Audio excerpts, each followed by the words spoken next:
Hello, magandang araw o magandang gabi sa inyo, no? Meron akong pakitang motor dito, yung sit up, no? Yung tamang sit up ng pressure tank at saka storage tank yan. Ito yung storage tank natin, malaki yan. So yan, pinupuno yan galing ng nawasa. Lagyan mo ng floating valve.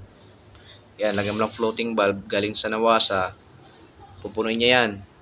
Or lalagay ka ng booster, papuno sa tangke galing sa nawasa, higop siya.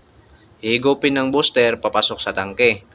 Ngayon, ito naman, pwede naman sa bahay, supply mo direct sa bahay. Kung nasa third floor, yan, gravity lang tawag doon. Pero kung gusto mo mas malakas, lagyan mo ng pressure tank. Yan, pressure tank yan. Mayroon tayong dalawang klase niyan. Bladder type, yung nakahiga. Tapos ito, stand. No?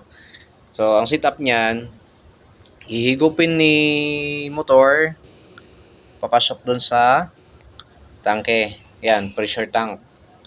Doon galing papasok doon sa bahay. So, yan, kailangan mayroong ganong setup, no? Hindi pwedeng galing dito, diretso ka sa bahay, walang pressure tank. Pwede naman siya, kaso lang mahirapan si motor kasi andar ng andar yan eh, no? Kailangan or pwede lagyan mo siya ng automatic pressure automatic, no? Switch. Automatic switch ang tawag doon. Ito may pressure gauge. Yan, pressure gauge, pressure switch. So, yan naman ang setup natin, pressure gauge, pressure switch. So, importante may pressure gauge para makita natin ang gauge niya kung ilang PSI. So, ito nasa nasa 40.